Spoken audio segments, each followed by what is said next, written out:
a few months ago, a short audio file leaked onto the internet. No one knew where it came from. No name, no date attached, just a voice. Tired, trembling. But every single word carried a weight that sank straight into your soul.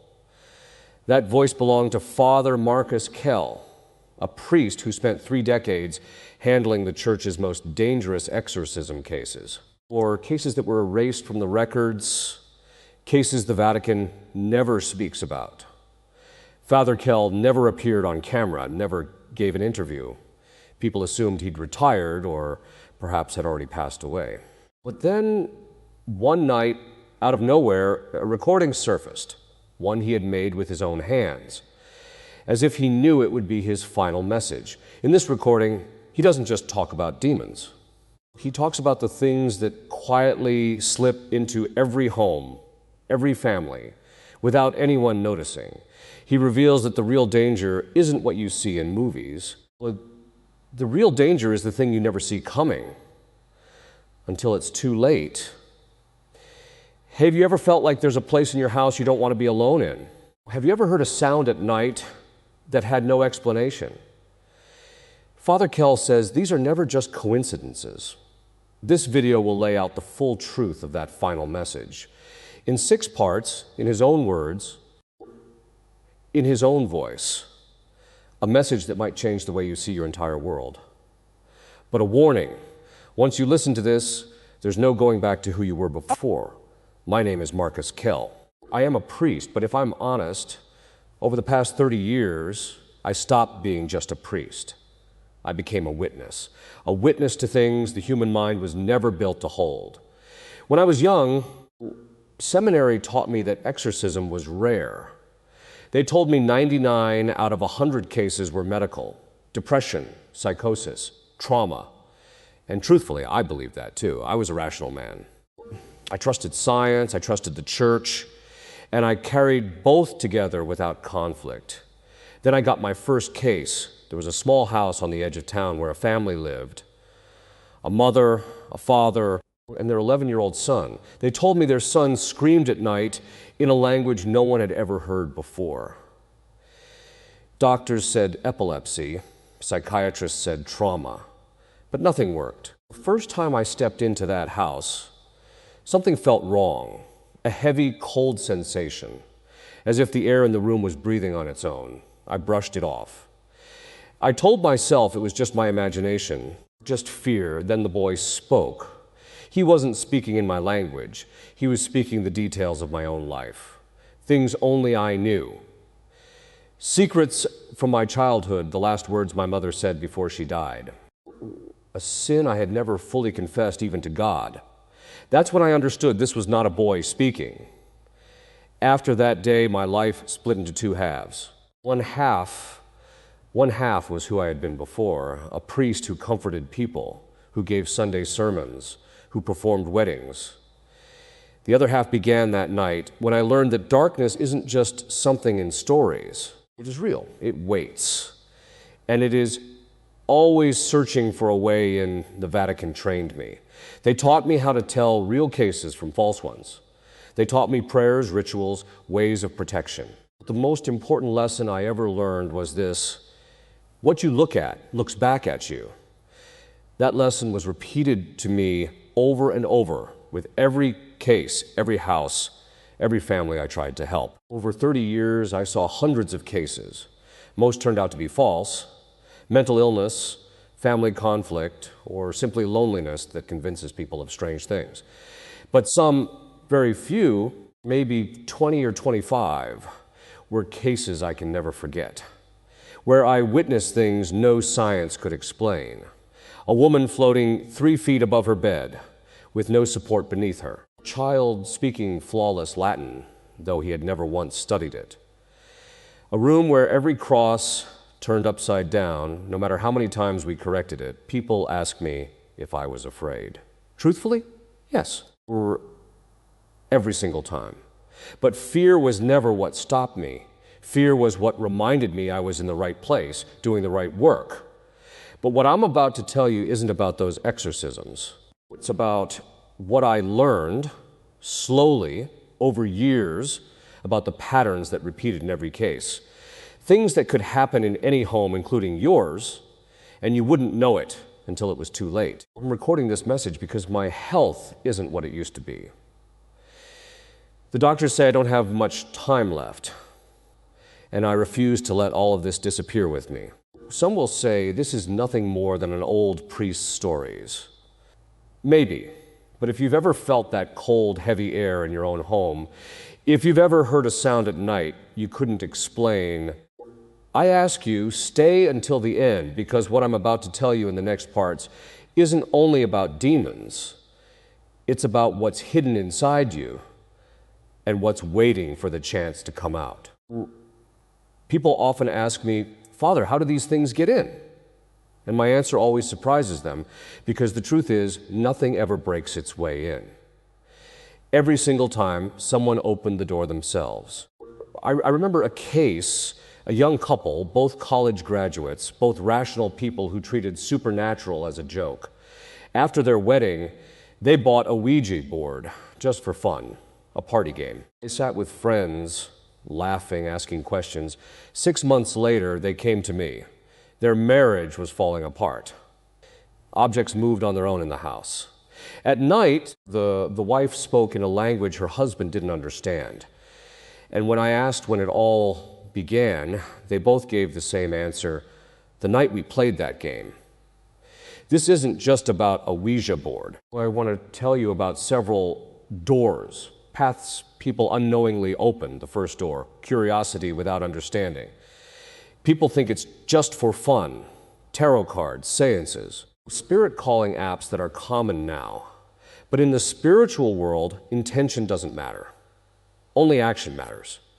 When you call out, something listens, the second door, trauma and anger that never heal.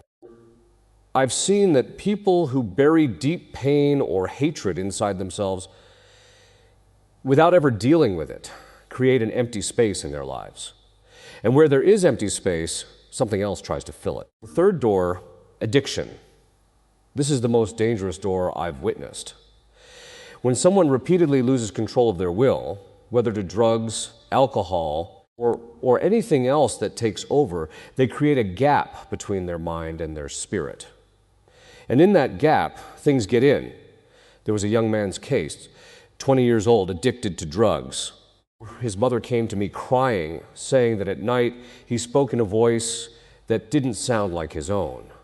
When I met him, his eyes held that emptiness I've only seen a handful of times, like a house whose owner has left and someone else now lives inside it.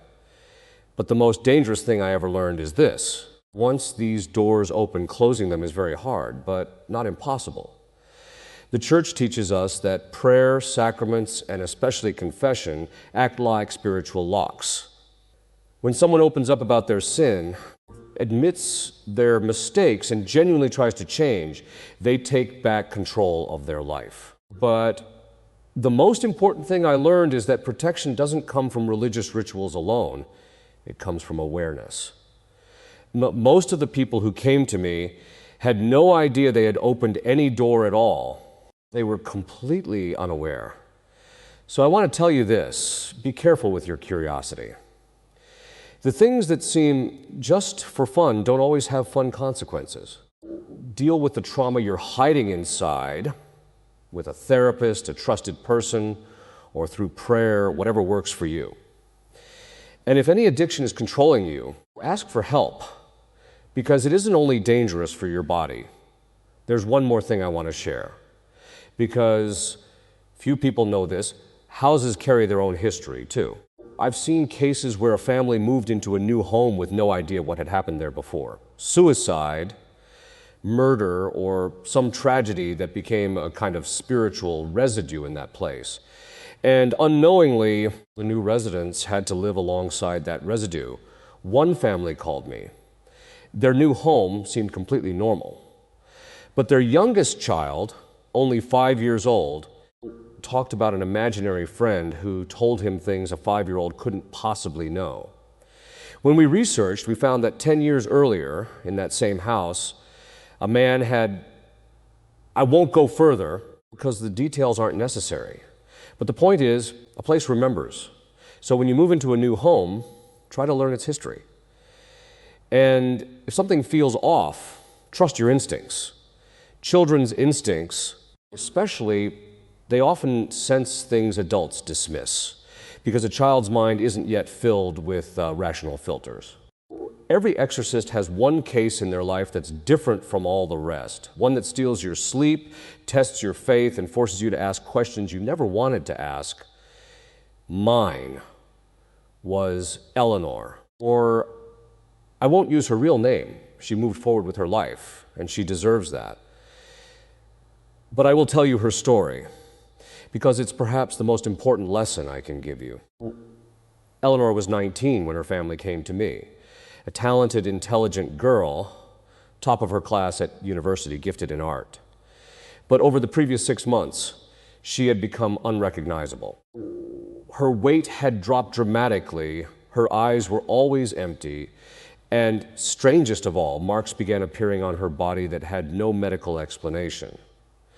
Scratches that appeared on their own, as if some unseen hand was wounding her. Doctors ran every test. Psychiatrists spent months. Nothing was found. Finally, the family reached out to the church, and I was sent from the very first meeting. I knew this wasn't a normal case. The moment I stepped into her room, the temperature dropped suddenly, so much that I could see my own breath, even though it was warm outside. Eleanor lay on the bed, eyes closed, but the moment I began to pray, her body began twisting strangely into angles impossible for a human spine. Those weeks, those months, were the hardest time of my entire life. After every exorcism session, I'd be so exhausted I could barely walk. My own faith began to waver. I stayed awake at night, wondering if I was truly achieving anything or simply prolonging a dying process. But the hardest moment was when the entity, because by then we knew this wasn't just one presence, but several, spoke to me through Eleanor's voice. It described my deepest fears. It told me I was a failure, that my entire life was worthless, that nothing I ever did mattered. And the most painful part, it reminded me of the thing I hid most, my sister's death, which I had blamed myself for since I was young, even though it was never my fault. That night, I almost gave up. I walked out of the room, sat on the stairs, and for the first time in 30 years, I cried. Truly cried. A senior priest who was my mentor, Father Aldrich, sat with me that night. He told me something I never forgot. These things use your deepest fears because that's where they live. They can't read your mind, but they can read your body's language. The way you react. The more you react with fear, the more power you give them. The real weapon isn't fear, it's surrenders. Surrender yourself to God and let go of your ego, your illusion of control.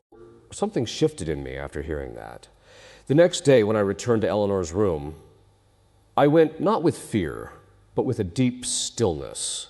I accepted my own fear, accepted the grief of my sister's death, and for the first time, the things the entity was using to torment me began to lose their power. 3 more weeks passed, but in the end, Eleanor was free. Today she's married, a mother of 2, and her art is exhibited around the world. She's never missed sending me a Christmas card, a small thing, but every time it arrives, it reminds me that darkness doesn't always win. This case taught me 3 big lessons that I want to share with you. First, darkness always looks for weakness, not strength. The things you suppress, grief, anger, guilt, shame, those are exactly the things that make you most vulnerable. Deal with them. Face them. Share them with someone. Second, there's a huge difference between surrender and giving up. Giving up means you stop fighting. Surrender means letting go of your ego and asking for help from something greater. Whether that's God, family, or professional support. Third, recovery is always possible. No matter how bad things seem, there's no situation from which there's no way back. Every month, I received hundreds of letters and calls from people terrified that something was in their home. In most cases, I reassured them that it was sleep paralysis, or anxiety, or simply an old house that made cracking sounds. But sometimes, only sometimes, I encountered signs that immediately put me on alert.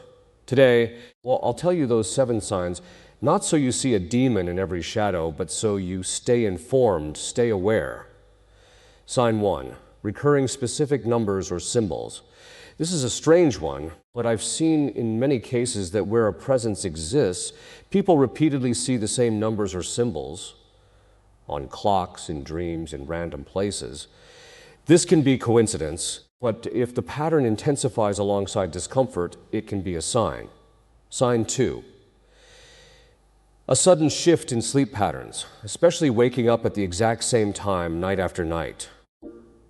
I've seen this pattern in many cases, people waking at 3 a.m. without reason. For weeks, this witching hour idea isn't just superstition. It's an observable pattern I've seen myself in several families. Sign 3, strange behavior in children or animals around a specific place. As I mentioned earlier, children and animals often sense things adults don't. If your pet consistently avoids a specific corner or room or stares at it for no reason, pay attention. Sign 4, objects being displaced or moved. Everyone misplaces their keys sometimes. When this pattern becomes extreme, when objects consistently move from their place or appear somewhere you never put them, it can be more serious. Sign 5, sudden, unexplained tension in family relationships. People often overlook this sign because they assume it's normal stress. But I've seen that when a negative presence is in a home, it amplifies anger, arguments, miscommunication between family members as if it wants to break their unity. Sign 6, physical sensations without a medical cause. Sudden exhaustion, headaches, or a heaviness felt only in one specific room but nowhere else. If you've had a medical checkup and nothing was found but the feeling persists, it's worth paying attention to. Sign 7, a feeling of being watched, especially at night. This is the most common sign people reported to me, feeling like someone was watching them when no one was there. In most cases, this is anxiety or imagination. But when the feeling becomes so strong that people stop sleeping or sleep with the lights on, it becomes a pattern that deserves attention. Now, I want to make this very clear. Having 1 or 2 of these signs doesn't mean there's a demon in your house. Most cases are explained by stress, anxiety, poor sleep, or ordinary life struggles. I don't want you jumping at every creak and shadow, but if multiple signs appear together, if they intensify over time, and if they start significantly affecting your mental and physical health, seek professional help. First, a medical doctor, then a mental health professional, and only, if truly necessary, spiritual guidance. I remember a family who came to me reporting 5 out of the 7 signs. When I visited their home, I discovered the real issue was something else entirely, a carbon monoxide leak, which was causing the sleep disturbances, headaches, and strange behavior. We called the fire department, fixed the leak, and everything returned to normal. I'm sharing this story because I want you to understand, always explore rational explanations first. Spiritual warfare is real, but it's rare. Most problems have a medical or practical solution. But when those rare cases occur, when every rational explanation is exhausted and things still don't stop, you should know what to do. And that's what I'll cover in the next part, practical, everyday ways of protection that anyone can adopt, whether religious or not. People always ask me, Father, how do we protect ourselves? And my answer is usually different from what they expect. People watch Hollywood movies and think protection means bottles of holy water, crosses, and dramatic rituals. But the truth is, real protection is something else entirely. After 30 years of experience, here's what I've learned, and I share it not just for religious people, but for anyone who cares about their own and their family's spiritual well-being, whatever their beliefs may be. First, Prioritize your emotional and mental health. This sounds simple, but it is the most powerful protection there is. When your mind is stable, when you're processing your emotions, when you're seeking therapy or counseling when needed, you become a closed door. Unresolved trauma, chronic stress, and suppressed emotions, these are what create openings. Second, keep your space, your home, meaningfully clean and organized. This isn't just about physical cleanliness, it's about intentionality. When your space is in chaos, when clutter piles up, it becomes a mirror of your internal state. I've seen that when families intentionally organize their homes, declutter, and let in fresh air and light, negative energy naturally feels lighter. Third, maintain community and connection. Isolation is the most dangerous thing. Every serious case I've seen involves someone who was already isolated, cut off from family, distanced from friends, alone. If you maintain strong relationships in your life, whether family, friends, or community, you create a natural layer of protection. Fourth, build gratitude and positive practices into your everyday life. Whether it's prayer, meditation, journaling, or simply being grateful each day, these practices keep your mind on a positive frequency. I've seen that people who practice regular gratitude are generally more resilient, whatever kind of challenge they face, spiritual or otherwise. Fifth, learn boundaries with people and with things. This matters. Toxic relationships, harmful habits, and unhealthy environments, these all drain your energy and make you vulnerable. Learn to say no.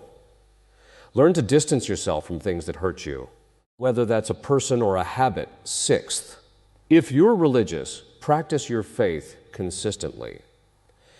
I won't say only religious people are protected. I've met atheists who are remarkably resilient and religious people who struggle deeply. But if you have faith, practicing it consistently, prayer, worship, whatever sacraments your tradition holds, is a powerful tool I've seen work. Seventh, and most important, trust your intuition, but don't panic. If something feels wrong, if a place or a person makes you uncomfortable, don't ignore that instinct. But at the same time, don't look for danger in everything. Balance matters. Awareness, not fear. One last thing I want to share in this part. The most powerful thing I've seen in my entire career is selfless love and sacrifice. At the center of every case we successfully resolved, one thing was common. Someone, whether a mother, father, friend, or priest, fully devoted themselves to the affected person. They gave up their own comfort, their time, their energy, all of it, with the sole hope that the other person would heal. That sacrifice is the real power. It isn't just a religious concept, it's a universal truth. When a person steps outside themselves and lives for someone else, they develop a strength that no ritual, no object, no spell can give. This is the final part of my recording. The doctors have told me I don't have much time left. Hearing that brought me a strange kind of peace, because for 30 years I faced darkness, and now, at the end, I'm approaching the light I spent my whole life working toward. I want this final message to be the most important one. So I'll speak plainly. When people asked me, "Father, what's the most dangerous thing you've ever seen?" They expected a demon story, a description of some possession. But the truth is, the most dangerous thing I ever saw wasn't an entity at all. The most dangerous thing I ever saw was hopelessness. Every case that ended badly, every family that fell apart, every person who couldn't heal had one thing in common. They had given up hope. They stopped believing things could get better, that they could find a way out. And every case that resolved successfully, no matter how difficult, had one thing in common. A person, or the affected individual themselves, never gave up hope. They believe darkness doesn't last forever. This is the real lesson I want to give you. In life, we'll face things that feel like darkness, whether spiritual, emotional, or simply everyday struggles. depression, loss, addiction, relationships that broke, dreams that never came true. All of these, in their own way, are darkness. And every darkness has one antidote. Keep hope alive and keep taking the next step, no matter how hard it is. I also want to say this: you are not alone. This is the most important thing I've learned. Every person who came to me carried the same fear at their core, that they were alone in their struggle, that no one would understand, no one would help, no one would believe what they were describing. But every single time when they found the courage to share their story, whether with me, their family, or a trusted friend, things began to change. Because darkness grows in silence. It gains power in isolation. And when you bring your struggle into the light, when you share it with someone, you take away its power. So if you're going through any kind of struggle, spiritual or not, talk to someone, your family, your friends, a professional, your faith community. Don't stay silent. One last thing I want to tell you, and it might be the most surprising thing I've said in this whole recording. Every door I described, curiosity, trauma, addiction, hopelessness, has an opposite door too. And those doors are just as powerful. Every time you help someone without expecting anything back, every time you find the courage to admit your mistake and try to change, every time you choose forgiveness over revenge, every time you feel gratitude instead of complaint, every time you love someone unconditionally, all of these actions, all of these choices, these are doors too. But they open toward the light, not the darkness. In 30 years, I've seen that there's only one thing in this world that defeats every kind of darkness, spiritual, emotional, or mental, and that is selfless love. This isn't a cliche. It is the most practical, the most powerful, the most proven thing I've witnessed in my entire career. I'm ending this recording with one simple request. Whatever your beliefs are, religious or not, if there's only one thing you take from this entire message, let it be this: don't lose hope, don't stay alone. And whenever you have the chance, do something good for someone else without expecting anything in return. That is the real protection. That is the real power. And I promise you, no matter what kind of darkness you're walking through, the light always wins in the end. This was Father Marcus Kell with his final message. If this story moved you, please share it with anyone who might need it. And if you yourself are going through a struggle right now, whatever it may be, please talk to someone. You are not alone.